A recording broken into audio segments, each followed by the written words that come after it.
Hello everyone, কেমন আছেন সবাই? আশা করি ভালো আছেন। প্রিয়াঙ্কা সোম ক্রিয়েশনে আপনাদের সকলকে স্বাগত জানাই। আর এই শীতকাল মানে শিম, ফুলকপি, তাই না? টাটকা টাটকা শিম কি দারুণ! দেখুন শিমগুলো দেখতে যা সুন্দর, আমি তো মনে হচ্ছে কাঁচাই খেয়ে নেবো। মানে কি বলবো, দারুণ লাগছে। তো ভাবলাম শিম দিয়ে না আজ একটা রেসিপি বানাই। বেশ শিম দিয়ে একটু পাতলা পাতলা ঝোলই বেশ ভালো লাগে, তাই না? আর এই শীতকালে টাটকা টাটকা শিম ভাজা থেকে শুরু করে ঝোল ঝাল সব কিছুই কিন্তু খেতে ভালো লাগে। আর এই যে দেখুন আলু কেটে নিয়েছি, এই লম্বা লম্বা করে কেটে নিয়েছি আলুগুলোকে। আর এই মাছ নিয়েছি এখানে আমি কাতলা মাছ নিয়েছি। যে কোনো মাছই হবে, এটা যে কাতলা মাছ চাই সেটা না, আমার যে মাছটা পেয়েছি আমি সেটাই নিয়েছি। মাছগুলোকে এবার আমি লবণ হলুদ ভালো করে মাখিয়ে নিচ্ছি। যেভাবে মাছ ভাজি আর কি সেভাবেই মাছটাকে ভেজে নেবো। তো মাছটা ভাজার জন্য গ্যাসের ফ্লেমটাকে অন করে দিলাম। অন করে পরে এই যে একটা আমি কড়াই বসিয়ে দিলাম। কড়াইটাকে ভালো করে গরম করে নেব।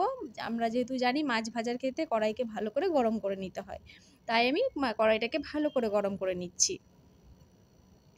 আর এদিকে দেখুন কড়াই কিন্তু ভালো করে গরম হয়ে গিয়েছে। কড়াইয়ের মধ্যে আমি সর্ষের তেল দিয়ে দিলাম। আমি যেহেতু রান্নাটা সর্ষে তেলেই করব, তাই আমি মাছগুলোকে সর্ষের তেলে ভেজে নিচ্ছি। আর এটাকে সাদা তেলেও করা যাবে, যে যে তেলটা খেতে পছন্দ করেন সে সেই তেলেই রান্নাটা করে নিতে পারবেন। এবার ভালো করে হাত দিয়ে লবণ হলুদ মাখিয়ে নিচ্ছি মাছগুলো। আর এই যে লবণ হলুদ আমার মাখানো হয়ে গেল, আর এইদিকে তেলটাও কিন্তু গরম হয়ে গিয়েছে। এই তেলের মধ্যে আমি একটা একটা করে মাছ দিয়ে দিচ্ছি। আর এই মাছগুলোকে লাল করে আমি ভেজে নেবো কিন্তু। শিম খেতে তো আমার খুবই ভালো লাগে। আর আপনাদের কার কার শিম খেতে ভালো লাগে অবশ্যই কমেন্ট করে জানাবেন। আর শিমের কী কী খেতে ভালো লাগে সেটাও জানাবেন কমেন্ট করে, তাহলে আমি চেষ্টা করব আপনাদের সামনে তুলে ধরতে সেরকম রেসিপিগুলোকে। মাছটা এক সাইড ভাজা হয়ে গিয়েছে, এবার আমি আস্তে আস্তে এটাকে উল্টে নিচ্ছি। মাছটা যেন না ভেঙে যায় তাই একটু ধ্যান দিয়ে মাছটাকে এভাবে উল্টে নিতে হবে। আপনাদের কাছে অনুরোধ রইল যে ভিডিও স্কিপ করে যাবেন না, পুরো ভিডিও দেখে যাবেন, কারণ ভিডিওগুলো আমরা অনেক কষ্ট করেই বানাই, অনেক মেহনত লাগে, অনেক সময় লাগে, সমস্ত কিছু কাজকর্ম ছেড়ে আমরা এগুলোকে বানাই। তাই অবশ্যই আপনাদের কাছে একটাই অনুরোধ, আপনারা ভিডিওটা পুরোটাই দেখবেন। এই যে মাছটা আমি এক সাইড উল্টে নিলাম। আমি তো সব কিছু মাছেই করি, আজকে ভাবলাম কাতলা মাছে করব, কারণ কাতলা মাছের অন্যদিন করিনি, রুই মাছেই করেছি বেশিরভাগ, বা চারা পোনারও করেছি। তো আপনারা অবশ্যই কমেন্ট করে জানাবেন যে আপনারা কোন মাছের এই রেসিপিটা করেন।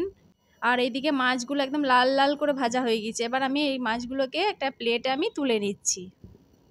আর এই রেসিপিটার ক্ষেত্রে কিন্তু মাছগুলোকে বেশ কড়া করে লাল লাল করে ভেজে নিতে হবে। মাছগুলো একটু কাঁচা কাঁচা থাকলে হবে না, যেভাবে আমি ভেজে নিয়েছি কড়া করে সেইভাবে ভেজে নেবেন।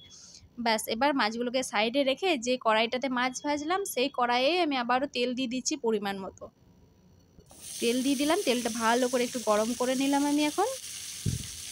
এবার এই গরম তেলের মধ্যে যে আলুগুলোকে কেটে রেখেছি লম্বা লম্বা করে, সেই আলুগুলোকে দিয়ে আমি এখন ভেজে নিচ্ছি। আর এই রেসিপিটাতে আলুগুলোকে এরকম লম্বা লম্বা করলে কিন্তু বেশ খেতে ভালো লাগে, আর আলুটা না তাড়াতাড়ি সেদ্ধও হয়। আর যদি আপনারা যে শেপে আলু কাটবেন কেটে নেবেন, অসুবিধা কিছু নেই। আর আলুটাকেও দেখুন এখানে আমি লাল করে ভেজে নিলাম। এই যে এরকম লাল লাল করে ভেজে নিতে হবে আলুটাকে। আলুটা দেখুন আমার ভাজা হয়ে গিয়েছে। এবার কিন্তু আমি কি দিয়ে দেবো, আলুর মধ্যে এবার জল দিয়ে দেবো। আলুটাকে সেদ্ধ করতে হবে তো, তাই না? আলুটা তো ভাজা হয়েছে, এখন ভেতর থেকে ভালো করে সেদ্ধ হয়নি, তাই আলুটাকে সেদ্ধ করার জন্য আমি জল দিয়ে দিলাম এই। আর যেহেতু শিম দিয়ে আলু দিয়ে কাতলা মাছের ঝোল করব, তার মধ্যে আমি কোনো রকমের মশলা দেবো না, মশলা ছাড়াই করব কিন্তু। আর এটার টেস্টটা কিন্তু হ্যাভি হয়। আর এই যে লবণ দিয়ে দিলাম এখানে, আর লবণের পর এটাতে আমি এবার হলুদ গুঁড়োও দিয়ে দিচ্ছি। এর মধ্যে আমি লবণ আর হলুদ গুঁড়ো দিয়ে দিলাম। এবার এটাকে ফুটিয়ে নেব, আলুটাকে সেদ্ধ করে নেব। ব্যাস, এবার এটাকে মিশিয়ে নিলাম। আমি বেশিরভাগই দেখবেন হলুদটাকে তেলে আমি ভেজে দিই, কিন্তু আমি এক্ষেত্রে কি করছি, এবার আমি হলুদটাকে জলের মধ্যে দিলাম। যেহেতু এটা ফুটবে, হলুদের কাঁচা গন্ধটা থাকবে না। আর আমার চ্যানেলে নতুন কোনো বন্ধু হয়ে থাকলে অবশ্যই চ্যানেলটিকে সাবস্ক্রাইব করে পাশে থাকবেন। এই ফুটতে ফুটতেই আমি একবার করে নাড়াচাড়া করে নিচ্ছি। আর একবার আলুটাকে দেখে নিই সেদ্ধ হয়েছে নাকি। হ্যাঁ, অনেকটাই সেদ্ধ হয়ে গিয়েছে আলুটা। আচ্ছা, আপনারা যদি শিম আর মাছ দিয়ে ঝোল করেন তাহলে কি আলু দেন নাকি অন্য কিছু দেন? তো অবশ্যই কমেন্ট করে জানাবেন। আর এই যে ঝোলটা ফুটে গিয়েছে আর আলুটা প্রায় 80% সেদ্ধ হয়েছে। এই সময় আমি সিমগুলোকে দিয়ে দিলাম। আমি কিন্তু এখানে কাঁচা সিম দিচ্ছি, আমি কিন্তু সিমগুলো ভাজিনি। কাঁচা সিমগুলোকে আমি এর মধ্যে দিয়ে দিচ্ছি। ব্যাস এবার সিমগুলো আর আলুগুলো ভালো করে সেদ্ধ করে নেব। অনেকেই হয়তো সিমটাকে ভেজে দেন নিশ্চয়ই, আর আমি কিন্তু এখানে কাঁচা দিলাম। আর আপনারা কি করে দেন সিমটা অবশ্যই কমেন্ট করে জানাবেন। আর এই কাঁচা সিমটা দিলে বেশি ভালো ঝোলটাতে টেস্ট হয়, নাকি ভাজা সিম দিলে বেশি ভালো ঝোলটা টেস্ট হয়, অবশ্যই একবার জানাবেন আমাকে কমেন্ট করে। আমি চেষ্টা করব তাহলে সেইভাবে করার। আর আমি এখানে লবণটা টেস্ট করে দেখে নিচ্ছি যে লবণটা ঠিকঠাক আছে কিনা।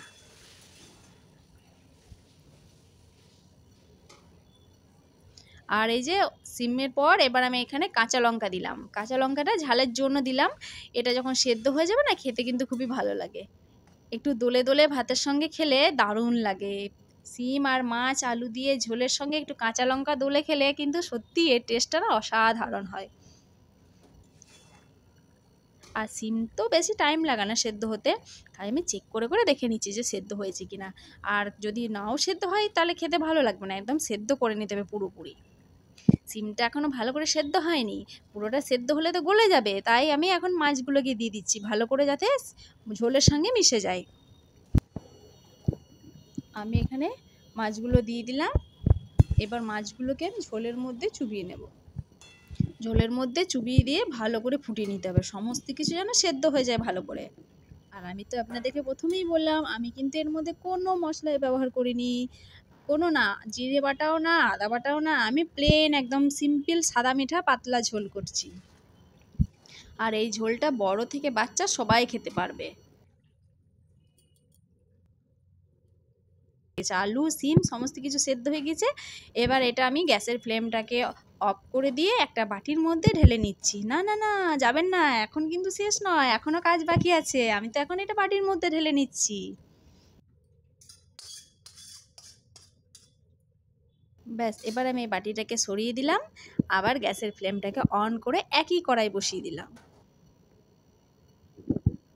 কড়াইয়ের মধ্যে আমি আবারও কিছুটা পরিমাণ সরষের তেল দিয়ে দিলাম। ব্যাস তেলটাকে এবার ভালো করে গরম করে নিয়ে এর মধ্যে আমি ফোড়ন দেব। এর মধ্যে দিলাম আমি জিরে আর রাঁধুনি মশলা। জিরে আর রাঁধুনি ফোড়ন দিয়ে এটাকে ভালো করে মানে খড়িয়ে নিতে হবে যতক্ষণ এর ফ্লেভারটা আসছে। বাস এটা এবার আমি ছক দেব, যেভাবে আমরা ডালে ছক দিই ঠিক সেম এই ছকটা দেব। কারণ এই লাস্টে ছকটা দিলে কি হয়, এই যে ফ্লেভারটা আসে না, খুব সুন্দর লাগে। এই যে এটা ছক দিয়ে দিলাম। আর এত সুন্দর একটা গন্ধ বেরোচ্ছে এই ছকটা দেওয়ার সঙ্গে, পুরো নাকে আসছে একদম গন্ধটা, কি দারুণ। রাঁধুনি মশলা আর এই যে জিরের এত সুন্দর গন্ধ, না কি বলবো। তো অবশ্যই একবার আপনারা এইভাবে বাড়িতে ট্রাই করে দেখবেন কেমন হয়েছে, কমেন্ট করে আমাকে জানাবেন। এই ঝোলের মধ্যে এই ছকটা দেওয়ার ফলে না এই ঝোলের টেস্টটা না সত্যি দ্বিগুণ হয়ে গেল আর কি। কি দারুণ গন্ধ বেরোচ্ছে। আর এটা গরম গরম ভাতের সঙ্গে এরকম পাতলা পাতলা শিম আলু মাছের ঝোল খেতে কিন্তু দারুণ লাগে। এই শীতের দিনে তো ব্যাস জমে যায়। আর আমি একবার লবণটাকে টেস্ট করে নিলাম, কারণ লবণ যদি কম হয় তাহলে কিন্তু ঝোলের টেস্ট আসে না। তো দেখলাম সমস্ত কিছু কিন্তু ঠিকঠাকই আছে। ব্যাস আমার রেসিপিটি কিন্তু কমপ্লিট হয়ে গেছে, কেন আমি গ্যাসের ফ্লেমটা অফ করে দিয়েছি। এবার আমি একটা বাটির মধ্যে এটা ঢেলে নেবো। এটা দেখতে যত সুন্দর লাগছে আর এখান থেকে এত সুন্দর একটা গন্ধ বের হয়েছে কি বলবো।